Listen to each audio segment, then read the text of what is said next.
Tá gravando já, tá? Pode iniciar com ele.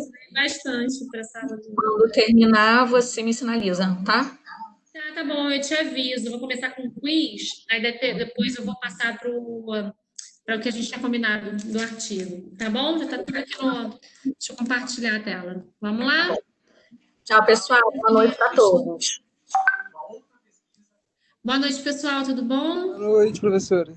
Tudo. Então, hoje a gente vai fazer a correção do quiz, né? Como de hábito, e depois a gente vai fazer uma discussão sobre os efeitos do laser terapêutico, né, no processo de cicatrização das queimaduras. Vai falar um pouco de queimadura e vai falar um pouco sobre o laser, né, que tem uma ação incrível, né, na queimadura. Eu vi também vários outros artigos maravilhosos. Esse artigo, depois eu vou disponibilizar para a Fernanda para botar no grupo de vocês. É um artigo em português, eu consegui um artigo em português com uma metodologia bem certinha, sabe? Vocês vão conseguir entender, até se quiser estudar queimadura por ali, dá para estudar. Bem legal. Deixa eu botar aqui. Como é que a gente compartilha aqui? Toda vez eu pergunto a mesma coisa, né? Compartilhar conteúdo. Deixa eu ver aqui qual é a tela. Deixa eu ver se é essa tela do Chrome aqui.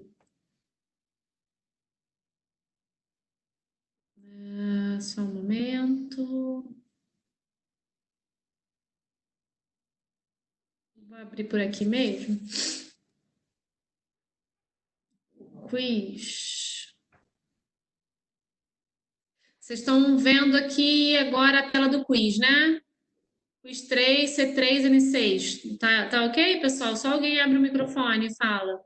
Tá aparecendo. Sim, né? Vocês esperam um segundo que eu vou botar aqui nas minhas observações sobre radiofrequência, que eu gosto sempre de fazer observações com vocês.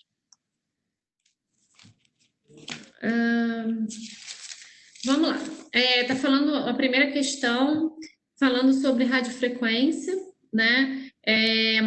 Radiofrequência é aquela técnica que a gente aquece os tecidos, né? E eles têm aqueles tecidos que têm moléculas de água em sua composição, são os tecidos atingidos, né?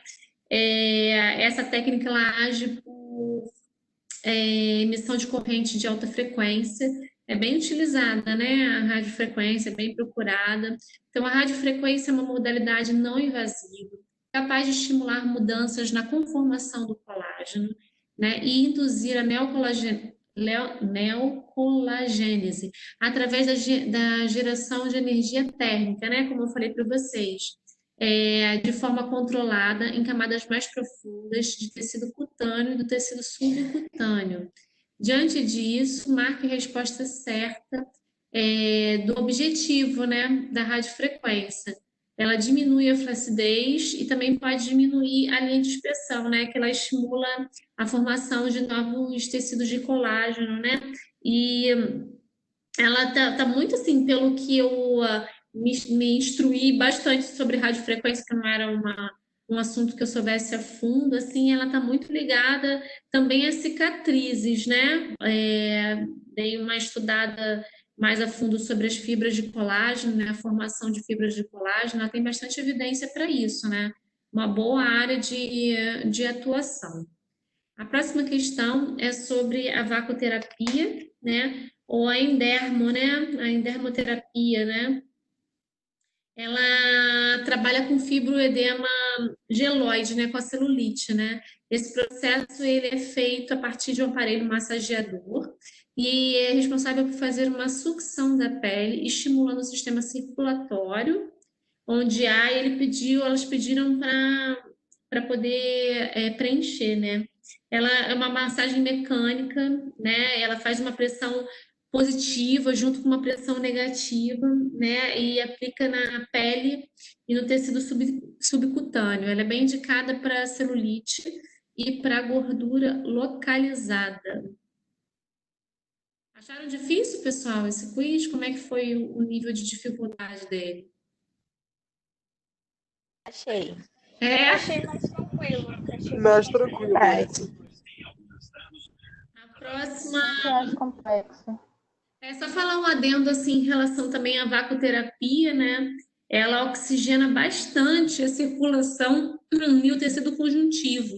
Então, por isso que ela é indicada para celulite, né? Que ela realiza angiogênese, né? Tudo que gera bastante aumento de circulação, né? Muito bom para o fibroedema geloide, né? Agora, a próxima é para marcar verdadeiro ou falso, nas questões abaixo. A hipoderme é uma estrutura que se localiza abaixo da epiderme, né? A hipoderme, ela não é logo abaixo da epiderme, ela é a estrutura, na verdade, que sustenta a epiderme e a derme, né? Ela é basicamente formada de células de gordura, né? Então, essa primeira tá falsa. A próxima é sobre a epiderme, a camada mais externa da pele, composta de células epiteliais pavimentosas estratificadas, tá verdadeiro. Sendo o maior órgão do corpo humano, a pele requer cuidados específicos quando é acometida por ruptura da sua integridade, né, uma descontinuidade da pele. E a propósito da pele, dos cuidados relacionados a ela, julgue a proposição seguinte: epiderme, derme, tecido subcutâneo, são as três camadas da pele, ok, tá correto, né? Tecido subcutâneo ou hipoderme. E a próxima fala sobre a derme. Na verdade, essa questão sobre a derme deveria colocar aí hipoderme, né? É conhecido como tecido adiposo subcutâneo, face superficial, é constituído por tecido conjuntivo frouxo, bastante vasos sanguíneos, linfáticos, nervos e tecido adiposo. É a hipoderme, né? Ela é responsável por manter a temperatura corporal. Agora são as funções, né, da pele, né? A pele é um órgão que reveste e delimita o nosso corpo. É composta por três camadas: a epiderme, a derme, a hipoderme, o tecido subcutâneo. Então, quais são as funções da pele, né? A pele tem função de termorregulação, tem função de proteção, tem função de percepção, né? Porque tem receptores, né, na pele para perceber estímulos externos e a comunicação também pela própria condução neural. Nesses dois últimos, né, tem muito a ver com essa percepção dos receptores sensoriais que estão localizados na pele. Todas as afirmativas estão corretas. A próxima fala sobre as cicatrizes disfuncionais, né, que são desordens fibroproliferativas que ocorrem na derme, né? A opção correta diz respeito aos processos anormais de cicatrização, que são caracterizados por alterações na migração e proliferação das células, inflamação e aumento na síntese de citocinas, né? E de proteínas na matriz extracelular. Quando a gente falar de queimados, vocês vão ver que isso é bem comum no processo de cicatrização de queimados, e nós vamos ser, em parte, responsáveis por isso. Agora fala sobre a técnica de microdermoabrasão, né, que é o peeling, são os peelings, né? A alternativa correta é sobre a capacidade de induzir a expressão de dois tipos de procolágeno, o tipo 1 e o tipo 3. Aí agora ela colocou uma figura abaixo, né, que diz respeito às camadas da epiderme, né? As camadas são a basal ou germinativa, espinhosa, granulosa, córnea e lúcida, né? E essa imagem diz respeito à camada espinhosa, porque a camada espinhosa ela é acima da camada basal, né? E ela tem esse formato mesmo, como se fossem espinhas mesmo, né? E ela é composta por bastantes queratinócitos. Agora eles fazem uma correlação entre as colunas de envelhecimento intrínseco e envelhecimento extrínseco da pele. Vamos lá. A genética, né? É um fator intrínseco. O álcool, extrínseco. Radiação solar, extrínseco. Os hormônios, né, intrínsecos. O estresse oxidativo, ele é um fator intrínseco. E o tabaco, que é um fator extrínseco. A afirmativa, a sequência correta é 1, 2, 2, 1, 1, 2. Agora fala sobre técnicas de microagulhamento, né? Qual das afirmativas está incorreta?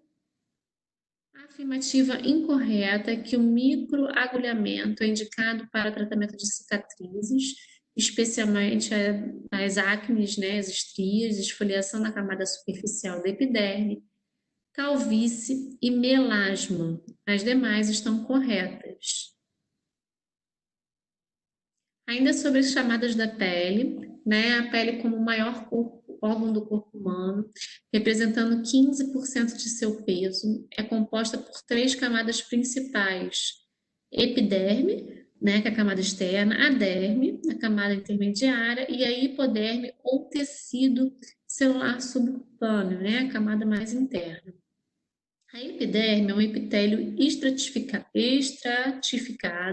Ele é composto de queratinócitos e formado por 4 camadas celulares distintas.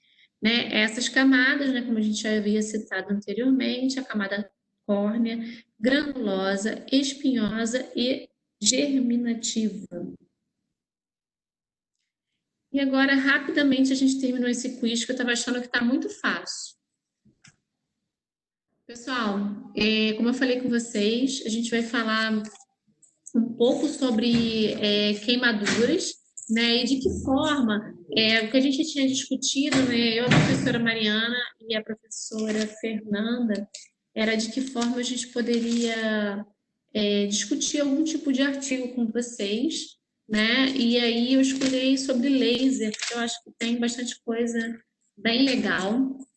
Antes disso, eu queria revisar com vocês um pouco sobre a queimadura em si, né? As queimaduras, eu fiz assim, meio que um levantamento aqui, né? Ela é uma causa bem incidente, né, de morte em jovens, né? Por incrível que pareça, né? As queimaduras, elas podem ser classificadas como a profundidade, né, da lesão, né, o quão profunda elas são, né, e a área de extensão, né? Quanto assim a classificação da profundidade, né, ela pode ser uma lesão de primeiro grau, segundo grau ou terceiro grau. Vocês lembram dessa classificação? Abre o microfone. Eu estou sem o chat aqui.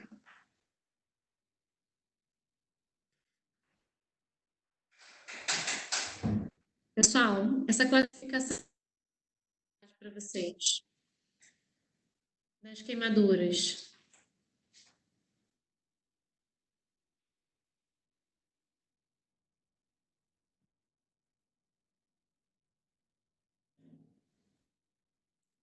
Bom, vou continuar aqui. Tá ok? Oi. Desculpa, eu não escutei direito a sua pergunta. Classificação conta a profundidade das queimaduras. Tá ok para vocês? O que é uma lesão de primeiro grau? Sim. Sim, né? Então, na lesão de primeiro grau, a gente tem uma lesão de primeiro grau, ela é mais superficial, né? E ela se recupera normalmente em 5, 7 dias. A lesão de segundo grau, né? Que ela é dividida em 2 fases, né? De segundo grau superficial e de segundo grau mais profunda, né? Então, assim, a gente tem bolhas, né? E aí, de acordo com a classificação da coloração dessas bolhas, a gente vai classificar em segundo grau superficial ou profunda. E as terceiro grau, superficial, a gente normalmente tem uma evolução na superficial, né? Segundo grau superficial, mais ou menos uns 14, 21 dias, né? E na profunda, mais ou menos uns 21 dias para recuperação, né? Normalmente, na mais profunda, a gente tem uma cicatriz mais hipertrófica, E na lesão de terceiro grau, tem acometimento da totalidade do tecido cutâneo, né? Na parte da epiderme e da derme, né? Bem profunda. Muitas vezes essas lesões acometem músculo, acomete osso também, né? Bem sério. Normalmente as pessoas precisam de uma internação para isso, né? Tem a classificação também quanto à gravidade, né? Então, a classificação quanto à gravidade, ela usa essa classificação quanto à profundidade, né? Então, assim, ela pode ser leve, moderada ou grave, né? Na leve, uma queimadura leve, ela pode ser até uma queimadura de segundo grau, só que ela precisa cometer menos de 10%, né? Uma queimadura moderada, ela pode ser também uma queimadura de segundo grau, mas ela tem que variar de acometimento de 10 a 20%, e tem a queimadura mais grave, né? A queimadura mais grave normalmente afeta a hemodinâmica da pessoa, né? Então, normalmente precisa de um centro de queimados, normalmente a pele é debridada, né? Então existe um processo aí maior de cuidados, né? A gente vai falar agora sobre esse artigo. Eu ia falar um pouco sobre laser terapêutico, mas o artigo ele fala bem sobre o laser terapêutico. É um grande artigo para se ler, assim. Eu fiquei bem feliz que é de um grupo brasileiro e tem uma boa metodologia.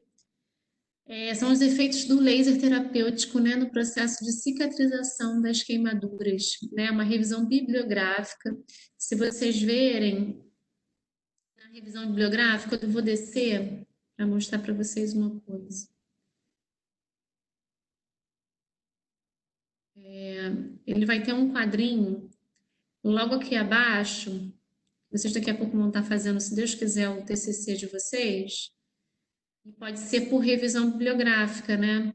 E vocês vão observar que ele vai fazer o quê? Um compilamento das informações de todos os autores, né, que eles investigaram, né, que eles coletaram as informações. Deixa eu só botar aqui que tem um aqui. Então ele tem esse quadrinho aqui que resume, a gente já tinha conversado sobre isso, né? Esse quadrinho ele resume aqui os autores que foram, onde foram coletadas as informações, os sinais que foram avaliados, né, entre esses autores, assim, o que eles avaliaram para atestar a eficácia do laser terapêutico. Eles avaliaram, por exemplo, esse cara aqui, o Mester, ele foi o primeiro a falar sobre o laser terapêutico, né? Então, ele avaliou a epitelização. Aí, esse outro autor aqui, em 2000, ele avaliou o que, de que forma que o laser terapêutico ele age no edema, na vermelhidão, no diâmetro da ferida. E aqui, o protocolo, se vocês observarem o protocolo de aplicação, mais ou menos varia um pouco em relação aos centímetros, né? Mas e a técnica também, mas eles têm mais ou menos uma largura parecida, né? Então, assim, é bem interessante vocês observarem de que forma foi feito o estudo. Um erro de estudo não ter informado a profundidade da lesão, então a gente não sabe, por exemplo, se eu usar no período de epitelização um laser de 694,3 nanômetro, para que profundidade, né? Mas aqui tem um número de casos com sucesso, né? Então, quais foram os resultados, né? Qual foi o desfecho deles, né? Então, isso é bem importante, assim, para observar quais foram os desfechos estudados, né? Então, como eu falei para vocês, todas as vezes que a gente for observar um artigo, tá com pressa, quer ver se aquele artigo serve para a gente, né? A gente pode coletar todos os dados dos artigos num quadro. Normalmente tem um quadro, se for revisão bibliográfica, então tem um quadro bem satisfatório, tá? Então, vamos lá. Efeitos do laser terapêutico no processo de cicatrização de queimaduras, né? Uma revisão bibliográfica. E aí, nessa revisão, deixa eu só colocar aqui.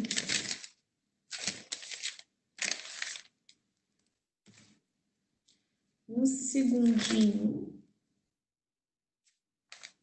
Aí ele compila aquele dado que eu falei com vocês, né, que eu fiquei bem impressionada, pessoal, é que no Brasil, esse tipo de trauma, né, de queimadura, olha só, 57% do total da mortalidade na faixa etária de 0 a 19 anos, né? Então, assim, é um agravo grande, né?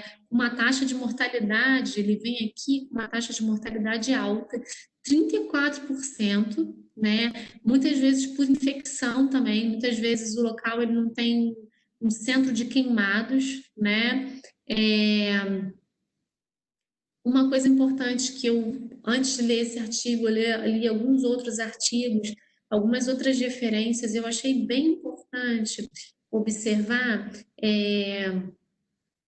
as falhas importantes são as falhas nos processos iniciais, né, dessa formação da cicatrização, né? Então, assim, a fisioterapia, como eu falei para vocês, tem um papel importante lá na frente, lá embaixo, vocês vão ver em cada processo de cicatrização, né? Porque aí a síntese de colágeno pode ser dada de forma desorganizada, né? E diversos fatores locais sistêmicos podem retardar isso, né? E os métodos terapêuticos que foram utilizados, que foram escolhidos, né, para reparar a cicatrização.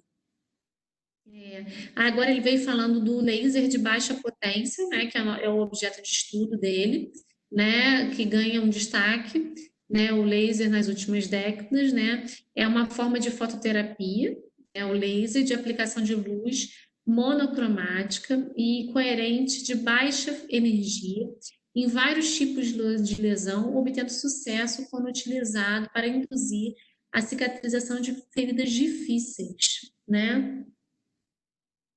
Agora ele vem falando, pessoal, as formas de classificar a queimadura, tá? De que forma a gente classifica a queimadura, né?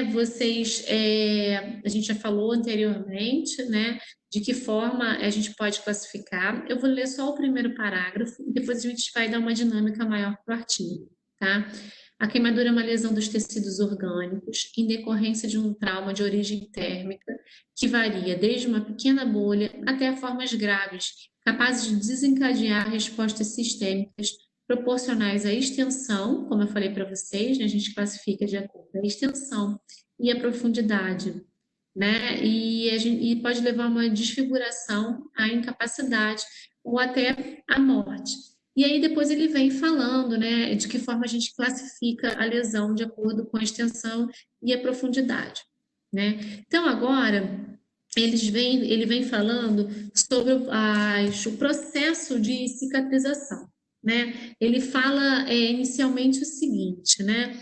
Como eu falei para vocês, vários artigos eles falam sobre a dificuldade, né, da pós-lesão de reconstituir essa cicatriz, né? Então, agora no primeiro parágrafo, ele coloca quando a integridade da pele é alterada, inicia essa cicatrização, que é um processo complexo, né, que vai envolver a interação dessas células estromais. Células estromais são células de tecido conjuntivo, tipo fibroblastos, né, e as circulatórias, né, da própria angiogênese em si, que são ativadas por um conjunto de mediadores químicos, fragmentos de células e matriz celular, micro-organismos, alterações físico-químicas do microambiente em si, da lesão, e das áreas circunjacentes, né? E depende também, pessoal, muito de que área essa lesão ocorreu, né? Se foi uma área de difícil acesso, por exemplo, se foi genital,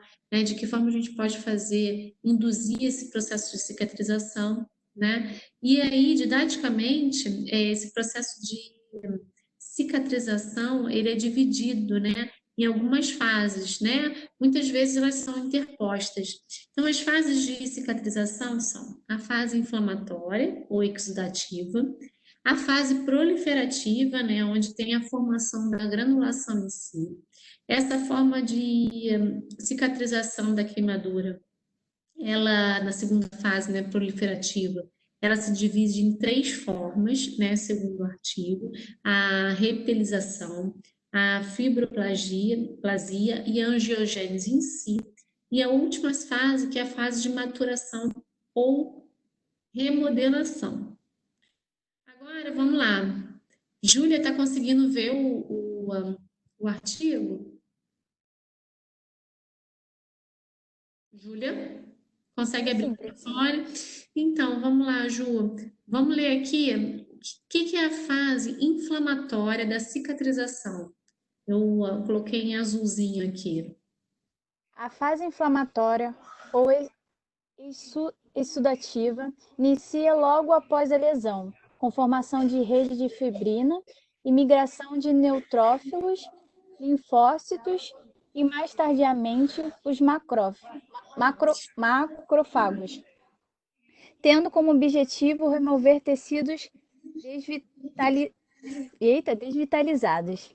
Isso, eu faço muito relação dessa fase inflamatória, né, o exudativa, como se fosse assim, no tecido cerebral, a gente também tem muitas células que fazem isso, né? No sistema nervoso central, a gente tem os astrócitos. Nos astrócitos, eles são células que fazem meio que uma faxininha quando tem, por exemplo, um AVE, aí eles vão lá e fazem a faxina, sabe? Limpam o local. Porque muitas vezes, para haver regeneração tecidual, a gente precisa que aquele processo esteja limpo, né? Como se a gente fosse fazer uma obra naquele local, mas está cheio de entulho. Aí os macrófagos, eles vão lá, vão retirar o entulho, deixar tudo limpinho, né? E vão remover o quê? Os tecidos desvitalizados, né? Agora, a gente vai falar sobre a fase proliferativa, como eu falei para vocês. A fase proliferativa ela é uma fase um pouquinho maior, né? Ela é dada em 3 subfases, vamos colocar assim. Bruno, tá aí, Bruno? Consegue ler? Eu vou descendo aos poucos. Oi? Não está mais, professora. Não tá mais. Deixa eu abrir aqui para ver quem está participando. Tá falando comigo, professor? Oi. Oi. Oi. Lucas, vamos lá, Lucas. Pode ser? Pode ser. Só um minutinho que eu tô pelo celular. Qual é a Tá. parte? Vamos lá. Deixa eu só fazer aqui o azulzinho para você, Lucas. Tá, que eu tô pelo celular. Tá. Quer que eu aumente, Lucas, para você? Ou tá de aqui. Já Tá aumentei de aqui. boa? Tá bom. Vamos lá. Fase proliferativa. A fase proliferativa é dividida em 3 subfases e é responsável pela formação do tecido de granulação. A primeira subfase é a repitalização, que ocorre pela migração de queratinócitos das bordas do anexos remanescentes. A segunda é a fibroplasia, na qual ocorre a proliferação de fibroblastos e produção de colágeno, elastina e outras proteínas. A terceira é a angiogênese, que ocorre paralelamente à fibroplasia, onde os novos vasos darão suporte à formação de novas matrizes. Nessa fase Ok, Lucas, ok. Eu queria só que vocês entendessem o seguinte, que a fase, vamos dizer, a subfase 2 da fase proliferativa, ela vai acontecer ao mesmo tempo. Então, assim, ao mesmo tempo que está ali regenerando tecido conjuntivo, vai tendo uma angiogênese, o quê? Para nutrir esse tecido, né? Como ele falou aqui em cima, que essas fases, elas não acontecem assim exatamente, acabou uma fase, terminou outra. Elas vão acontecendo, né? Meio que uma vai saindo, a outra vai entrando, mas elas são interdependentes e sobrepostas. Então, elas se dependem para uma fase acontecer. Precisa da outra, por isso que muitas vezes o processo de cicatrização não é um processo legal, ideal, né? Porque às vezes uma fase não acontece e a outra fica por dever, né? Não acontece. E elas são sobrepostas, né? E a gente é importante observar, né, que um dos fatores assim que impedem, né, ou que retardam, né, esse processo de cicatrização muitas vezes são as condições clínicas do paciente, né? Às vezes o paciente é um paciente crônico-renal, né? Ele tem alguma doença linfática, o cara tem alguma doença vascular, diabetes, então, se o cara tem diabetes, nada bom, né? Porque assim, imagina que para a gente recompor esse tecido, a gente precisa de muitos vasos sanguíneos, né, de nutrição celular. E quando essa nutrição celular ela já está deficitária antes da queimadura em si, então esse ambiente, né, que vai se formar um novo tecido, ele fica um ambiente pobre, porque antes já era um ambiente pobre mesmo, vascularizado, mal vascularizado, mal nutrido, né? Às vezes a pessoa tem uma malnutrição, uma nutrição em si mesmo, né? Então, esse processo de cicatrização, ele fica mais, vamos dizer assim, prejudicado, né? E a última fase é a Professora, fase... Oi, fala um pouco. posso fazer uma pergunta? Pode todas. O fibroblasto, ele é importante, então, nessa questão do colágeno, na formação de colágeno? Isso. O colágeno é importante na formação do fibroblasto. Fibroblasto. Ah, sim. Isso, bem importante. Cara, tudo é colágeno, né? Tem aí colágeno, ele é bem importante, né, para vários processos, né? E, assim, tudo isso depende de um processo muito importante que é a angiogênese, né? Por isso que, assim, tudo a gente fala na vida, assim, vai tomar, sei lá, vai tomar colágeno lá, vou tomar lá esqueci o nome que o pessoal toma para artrose, né? Vai tomar isso, mas não faz atividade física, não adianta nada, porque para induzir essa formação de novos tecidos, você precisa de angiogênese. E entenda que angiogênese é tipo formar novos vasos durante a vida toda, só que a gente não tem essa facilidade de formar novos vasos, que nem neurônio, a gente não forma a vida toda com facilidade. A gente não tem facilidade de formar novos vasos sanguíneos para a vida toda. Então, assim, a gente precisa estimular essa angiogênese, e a forma que a gente tem de estimular essa angiogênese é com o movimento, né? Então, por isso que muitas vezes essas reposições de colágeno, elas são a maior furada, porque a pessoa toma colágeno e fica deitada, né? Então, não adianta você ter uma boa nutrição externa se a nutrição interna ela não está acontecendo. Bem importante essa pergunta. Entendi, obrigado. Nada. E agora, na última fase, é a fase de maturação, né? É a remodelação, né? E aí tem a substituição do colágeno do tipo 3 pelo tipo 1. E aí começa, assim, a diminuição do vaso, né? Da quantidade de vasos que estavam ali nutrindo. Demora um pouquinho mais, né? Tem mais absorção de água. É um outro processo, né? É uma outra, vamos dizer, substituição de colágeno, não é formação de colágeno, mas é uma troca da característica do colágeno, né? E não precisa de tanta vascularização. Deixa eu acompanhar aqui meu... Eu não quero que vocês fiquem lendo o artigo a noite toda, entendeu? Aí eu fiz um roteiro aqui. Então, laser terapêutico, né? O laser, ele foi descoberto há muitos anos por... eu li tanto artigo, gente, que eu já não sei qual artigo que eu tô. Ainda bem que eu fiz um roteiro. Riam de mim aí que eu não tô vendo. O Albert Einstein, né, que ele descobriu, né, a luz em si, né, o tipo de luz do tipo laser, né? O laser, na verdade, ele é uma sigla, né? Que é uma luz amplificada por estimulação, por emissão estimulada de radiação. Então, laser é uma sigla em inglês, né? Laser, na verdade, não é um nome, né? É uma sigla em inglês. Ela foi só em 1960 que foi emitido aí, vamos dizer, o primeiro aparelho para produzir mesmo o laser, né? E ele é amplamente utilizado, né, por várias áreas da saúde. Como eu falei para vocês, o laser, esse professor aqui, o mestre, foi o primeiro, vamos dizer, que fez os trabalhos com laser de baixa frequência, né? Ela é uma luz terapêutica, né? Essa luz de baixa frequência, ela vai estimular a regeneração tecidual, né? Então a gente usa aí vários tipos de laser, né? Com vários tipos de substância, né?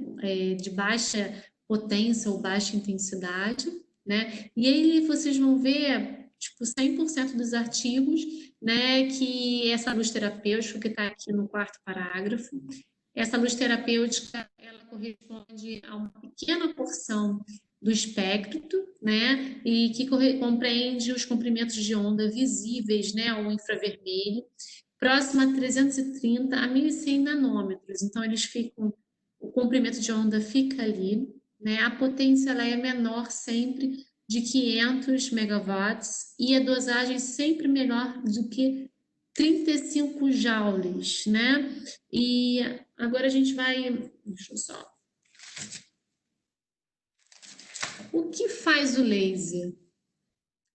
A gente sabe que o laser faz o quê? Um processo, né, de regeneração tecidual. Por isso que eu gostei bastante desse artigo, porque ele tem um mecanismo de ação fotobiológica, né? Agora vai falar sobre as características do laser, que são bem importantes, né, para a gente poder.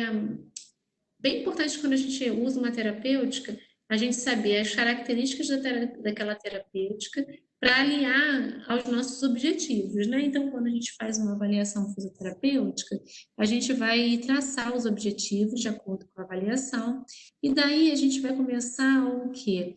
A fazer, a gente chama de tomada de decisão, né? A gente vai tomar a decisão de acordo com os nossos objetivos, né? Então, assim, o que faz o laser, né? O que corresponde ao laser?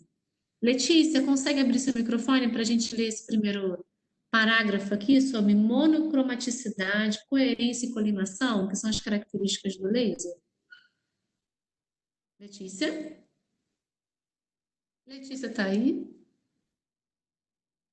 Eu acho que a Letícia só... Letícia não está.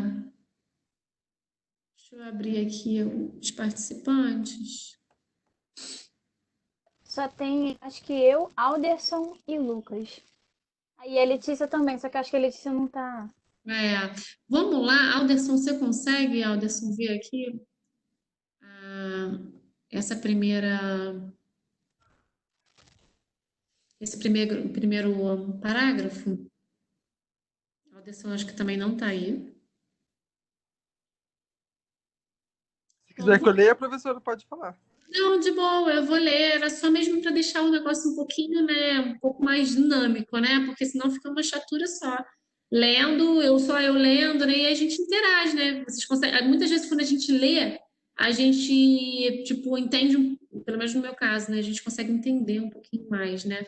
Então, assim, o primeiro parágrafo, pessoal, ele diz respeito às características do laser. Vocês vão ver isso, né, em grande escala nos artigos correlacionados ao laser terapêutico, né? Então, a efetividade do laser se deve, em grande parte, à sua diferença da luz ordinária em características. Quais são as características do laser?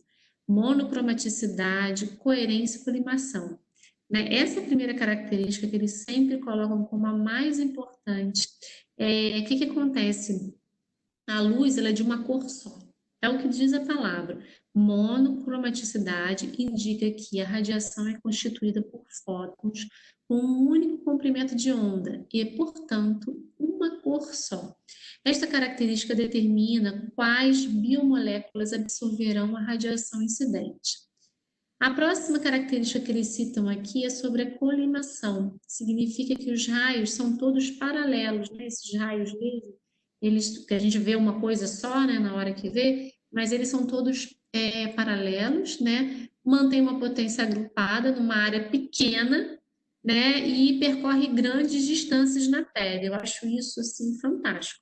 Na verdade, eu só sei que existe, mas compreender como isso acontece tem que ter uma imaginação um pouquinho a mais, né? Tipo de filme de ficção científica, né? As depressões e picos das ondas de luz emitidas combinam-se perfeitamente no tempo e no espaço. E aí, o que acontece? A característica de coerência. O que é coerência, né? As características, né? As depressões, as ondas de luz, né? Elas têm o quê? Uma combinação de tempo e espaço. Elas acontecem ao mesmo tempo no mesmo local, e aí dá essa característica de coerência. Isso tudo é que dá a potência terapêutica do laser, tá? De baixa intensidade. Então, a colimação e a coerência, elas diminuem e se perde nos primeiros estratos da pele. Então, o que que acontece? Elas vão agir nas primeiras camadas da pele, né? E havendo o quê? Uma ação biológica, tá? Agora, na próxima, para não ficar maçante, eles vão colocar agora o que eu achei assim muito legal desse artigo sobre os efeitos do laser terapêutico no processo de cicatrização da queimadura. Só que assim, é muito legal porque eles colocaram em cada fase de cicatrização, eles botaram os efeitos da aplicação do laser terapêutico. Eu acho bem interessante, em outros artigos eu não vi isso, né, correlacionando o que cada fase, né, o que vai acontecer em cada fase. Eu vou ler um pouquinho aqui para vocês, eles falam sobre, mais embaixo também, sobre a dosagem e os parâmetros, mas a gente vai ficar aqui nessas fases, né, que eu achei bem legal, e a correlação das fases com a utilização do laser. Então vamos lá, a gente já sabe que o laser ele acelera a reparação tecidual. Dentre os protocolos experimentais utilizados estão a cultura de células e tecidos, que referem um aumento na proliferação de vários tipos celulares. Então, como a gente falou antes, a utilização do laser, né, ela aumenta a produção de fibroblastos, né, de células endoteliais e de queratinócitos, né? A maioria dos estudos sobre a ação do laser no reparo tecidual foi realizada em modelos animais, né? Infelizmente, muitas vezes não tem como, né? Eles utilizam muito pele e tendão, né? E a fotobiomodulação no processo cicatricial é frequentemente analisada no ponto de vista da contração, né? De que forma essa ferida ela se contrai por meio de mensuração da área, de diâmetros e eventualmente outras variáveis, né? Mas normalmente quais são os fatores que eles observam de forma histológica, né? Quantos vasos foram formados, né? Como é que está a organização dessa fibra de colágeno, como eu falei para vocês.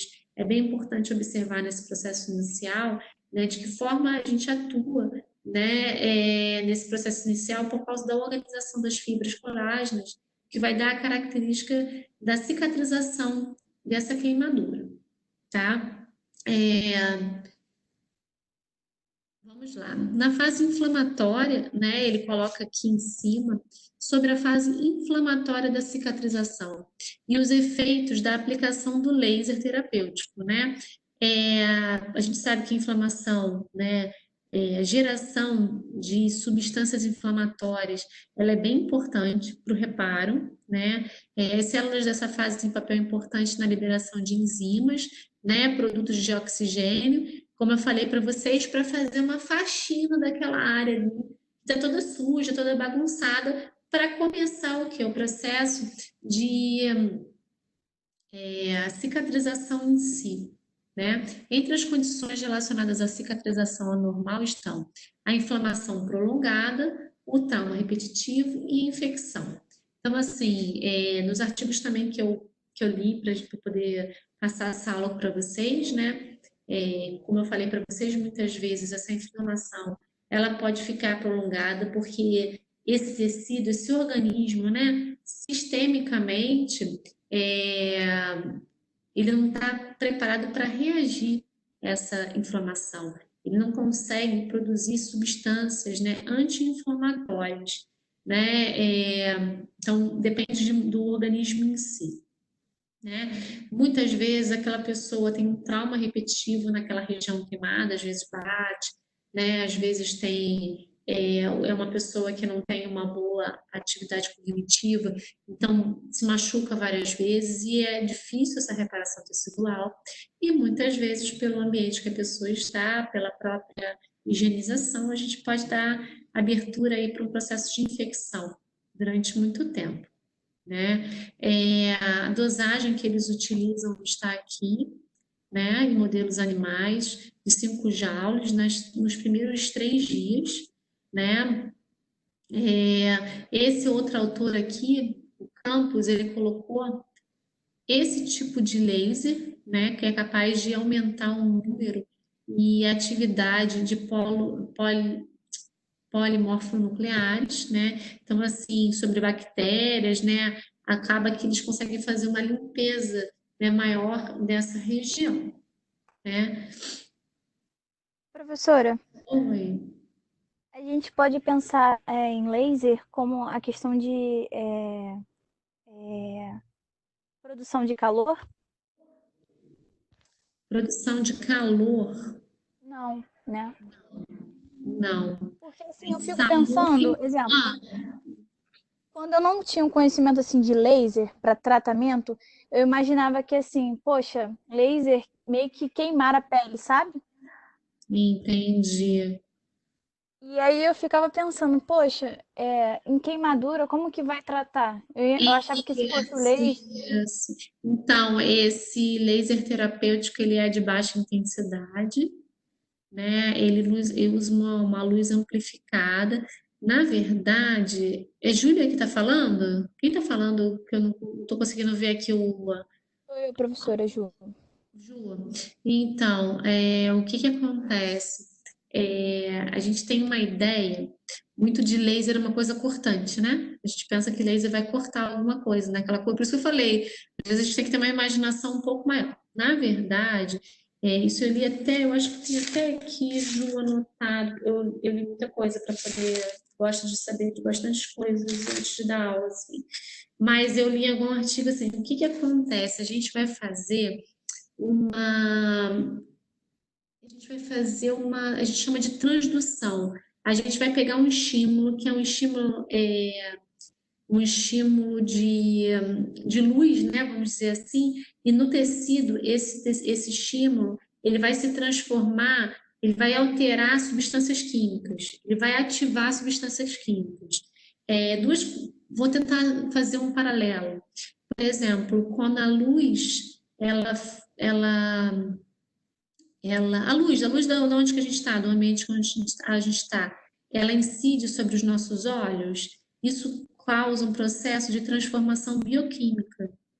E aí a gente consegue ver a imagem, mas todo esse processo de imagem é um processo de transdução, a gente modifica um tipo, né, vamos dizer, de estímulo, que é um estímulo é, de fótons, né, vamos dizer assim, e a gente ativa as células que fazem um processo de transdução, de ativação de substâncias, por exemplo, de reparação tecidual, né? Por exemplo, na neurologia, a gente fala como é que você sente, por exemplo, a dor, né? Como alguma coisa queima, inicialmente a gente não chama de dor, a gente chama de nocicepção. Quando alguma coisa queima na sua mão, aquele estímulo térmico, o quentinho, ele vai se transformar num estímulo elétrico. Então é mais ou menos isso. A luz que vai incidir, essa luz de baixa intensidade, né?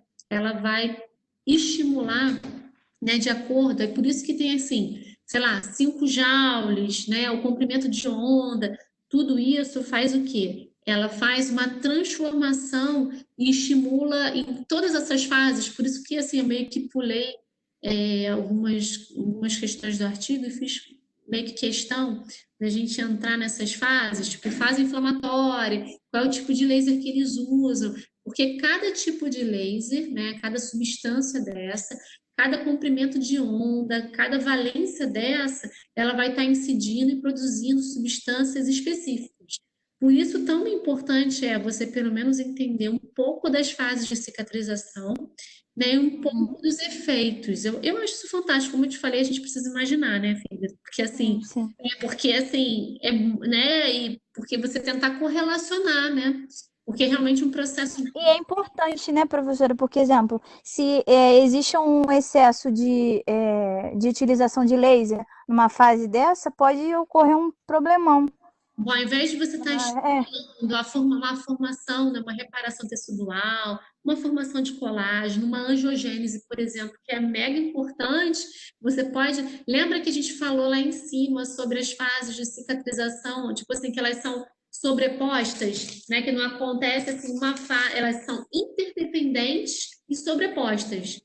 Aí você fala assim, por que que elas são interdependentes e sobrepostas? Numa dessas que você mata uma fase, vamos dizer assim, perde uma etapa dessas, né? Uma etapa dessas, ela é pulada, você não passa, você não muda de fase. Tipo videogame.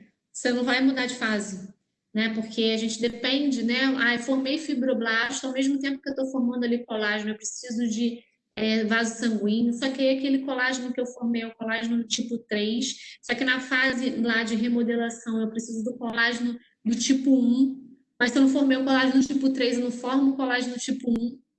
E olha o nível de responsabilidade nisso tudo, né? A gente já sabe que trabalhar com queimados é uma mega responsabilidade.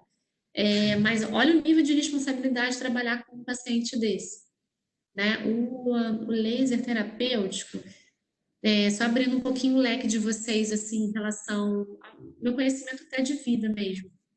Eu tenho algumas conhecidas que são bem feras e enfermeiras. E elas só fazem, eu falo que só fazem pereba. Só fazem pereba. E ganham muito dinheiro, tá? Ganham muito dinheiro. Vão na casa, por exemplo, de paciente diabético e fazem, elas usam também laser terapêutico e fazem todo o processo de cicatrização, né? Eles têm um nome de trazer aquele tecido, né? Por exemplo, ou diabético, ou quem queimou. Lembra que eu falei para vocês que pode pegar até tecido ósseo? Fazer toda essa remodelação óssea, muscular, das camadas, né? E fazem só isso, né? Então, muitas pessoas têm condições, né? E aí elas vão para... essas enfermeiras fazem só, eu falo que é só isso, só fazem pereba. Então, assim, olha o leque que a gente tem de possibilidades, né, Ju? Assim, eu acho bem importante estudar isso, porque assim, vai que você se identifica com esse tipo de terapêutica, né? E a gente tem uma... Imagina que você só faça isso.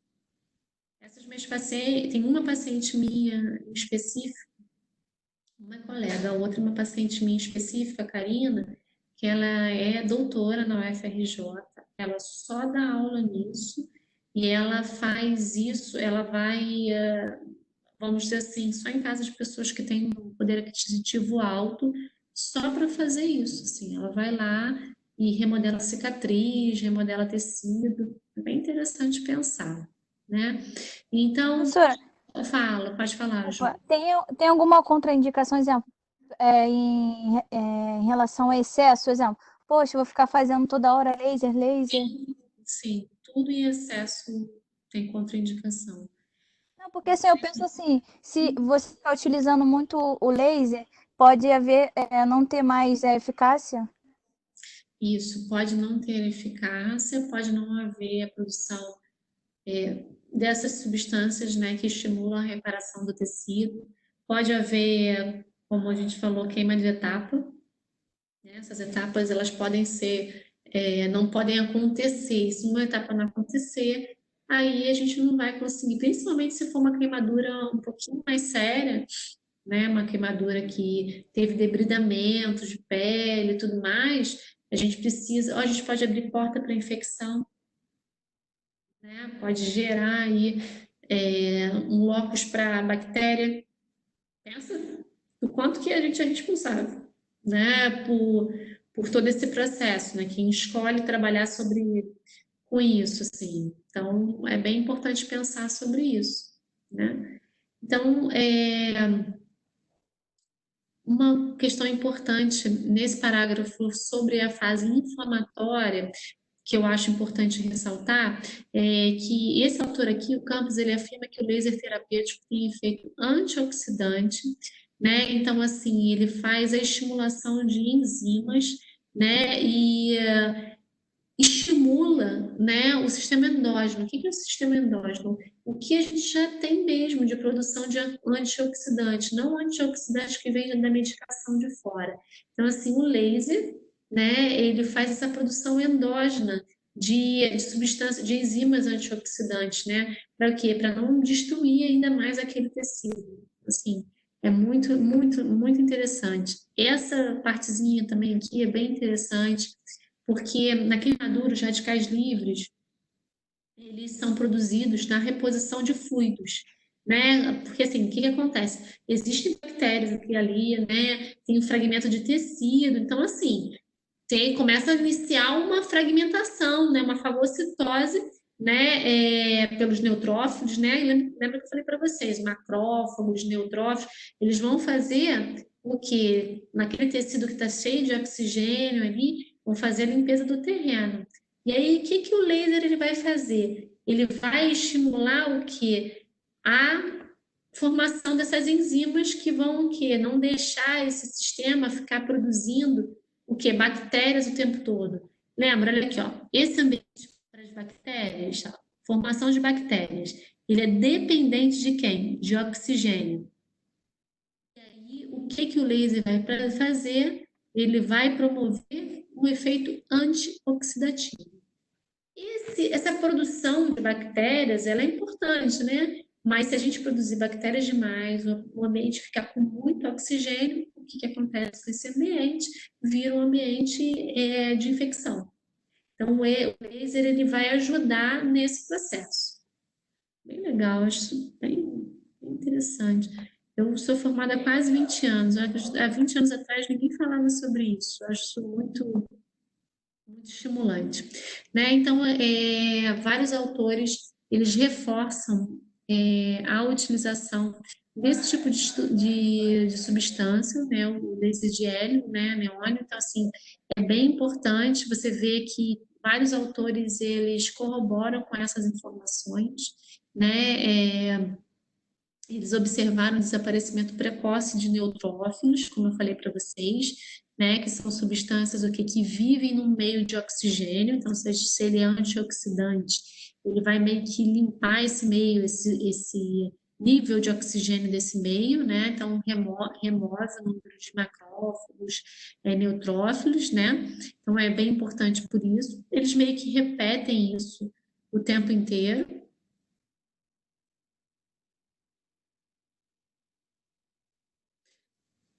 Uma outra característica bem importante nesse período de inflamação, né? Ele reduz a intensidade do edema, né? Desse infiltrado inflamatório, né? Então, eles já usam aí também, usando esse outro tipo de laser.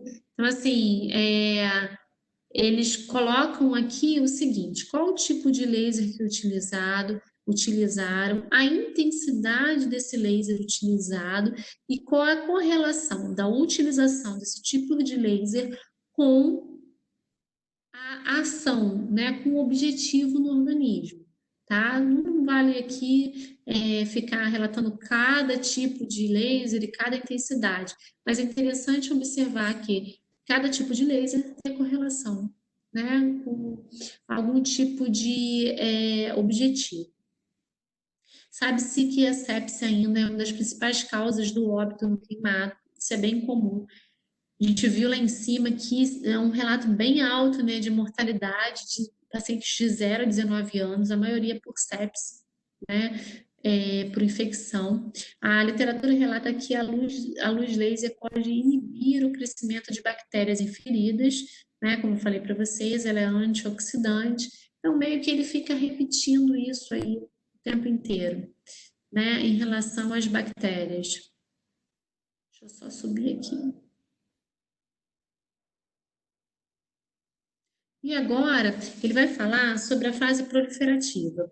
A fase proliferativa é aquela que eu falei para vocês, que tem 3 subfases, né? A fase de reptilização, a fase da formação do fibroblasto em si e a formação de angiogênese, né, de forma concomitante. Né? Vários estudos indicam que a luz laser promove o aumento da proliferação fibroblástica, né? E a aceleração da epitelização em feridas. Ressalta-se que antissépticos como o Povidone, né, utilizados, são potentes tóxicos aos fibroblastos. Então, assim, muitas vezes vai fazer o seguinte, vão fazer a limpeza daquela ferida, né, enchendo de Povidone, né, mas só que ele faz o quê? O Povidone, ele é tóxico para a formação do fibroblasto, só que assim, ao mesmo tempo que o Povidone, ele é importante antisséptico, né, que eles limpam a ferida com isso, ele impede essa cicatrização, né, da fase de formação de fibroblasto na fase proliferativa, né? Então, dificulta a sua proliferação e migração durante a cicatrização das queimaduras, né? Esse autor, né, o Rocha Júnior e seus colaboradores, eles investigaram o comportamento das feridas cutâneas produzidas em ratos, né, quando submetidas à laser terapia, observando um aumento da proliferação fibroblástica. Então, assim, nessa fase proliferativa, qual é a ação do laser? E se vocês observarem, eles usam uma potência ainda um pouquinho mais baixa aqui, ó, 2,5, né? De 2,65 na primeira fase eles estavam utilizando muito 5, né? Então, assim, verificaram que doses o laser do tipo L sobre cultura de fibroblastos humanos, né? Eles verificaram que as menores doses estimularam a proliferação e migração de fibroblastos, e altas doses inibiram as células. Sobre a proliferação e migração das células, né? Esse autor, ele utilizou um modelo de cultura de células de melanoma humano, né? Então, assim, fato é que a aplicação desse tipo de laser, né, o tipo de hélio, neônio, induziu um número de proliferação de células após 3 dias, né? Então, assim, interessante observar, ó, 3 dias depois, o laser ainda estava agindo aí na proliferação de células, né? Então, assim, na fase de proliferação, basicamente, qual é a ação do laser, né? A estimulação de fibroblastos ou miofibroblastos, né? Tem grande valor para o paciente queimado, né? Que justamente a gente ajuda o que é a aceleração. Então, assim, qual seria o curso normal? O curso normal seria a formação proliferativa de fibroblastos, né? A angiogênese. Então, o laser ele vai fazer o quê? Ele vai dar uma forcinha. Então, pensa naqueles pacientes assim que não têm essa capacidade tão evidente de regeneração, né? O que acontece? Então, assim, é bem importante pensar que a gente pode dar uma força para aqueles pacientes que não têm um sistema tão íntegro assim, um paciente com diabetes, por exemplo, né? Para poder recuperar. E agora, por último, a gente vai falar sobre a fase de remodelação, né? Então, segundo alguns experimentos analisados, a aplicação precoce do laser terapêutico sobre as feridas mostrou-se capaz não só de acelerar o fechamento dessas feridas, mas estimular um processo cicatricial mais harmônico e organizado, produzindo efeitos posteriores sobre o aspecto da cicatriz. Então, assim, ao mesmo tempo que a gente sabe que uma cicatriz não bem organizada, né?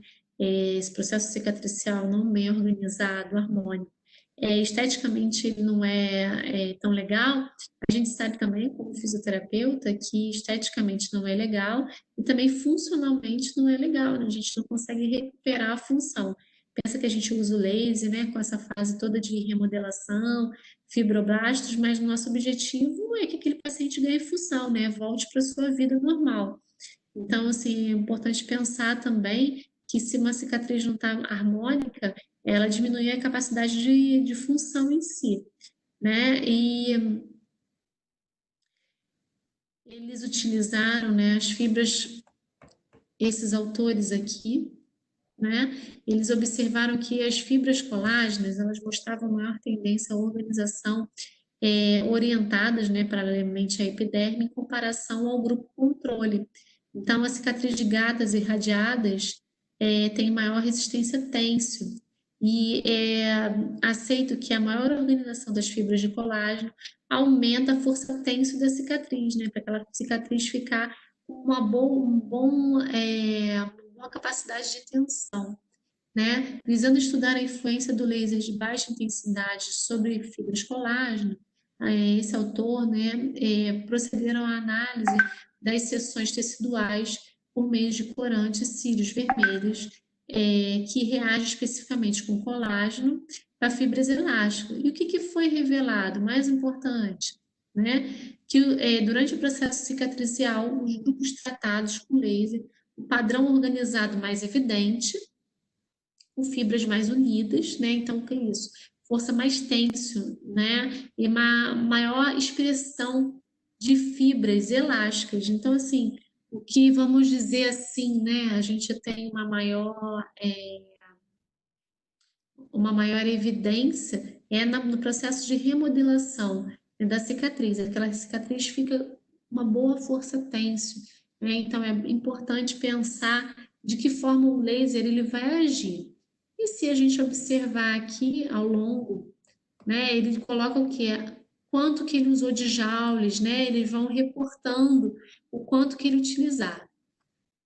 Acho que vale a pena depois vocês darem uma olhada sobre a dosagem, né, e os parâmetros de irradiação, né? Mais ou menos eles foram falando em cada período de cicatrização, fase da cicatrização, de que forma é utilizado o laser, tá? Mas assim, nesse próximo, vamos dizer, item aqui, dosagem e parâmetros, né? Eles falam de forma mais específica sobre os tipos de laser. Mas eu acho bem importante o que a gente tira, assim, desse artigo, é o quê? Que é bem importante dosar o laser para cada fase da cicatrização. Isso provavelmente, assim, as duas primeiras fases, dependendo da profundidade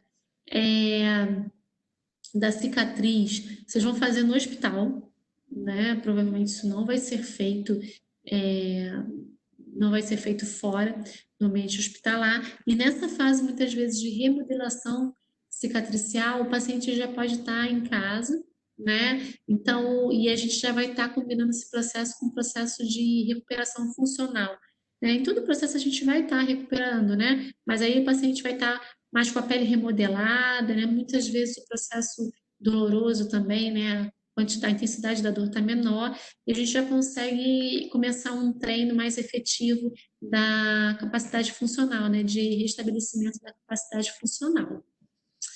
Tá bom, pessoal? Eu vou passar esse artigo para a professora Fernanda. Agradeço aí quem ficou, né? Que foram duas pessoas, a Júlia e a Daiane. Né? Posso fazer uma pergunta? Pode. Eu cheguei do trabalho e não peguei o início da aula. Esse Pode. laser desse artigo é qual?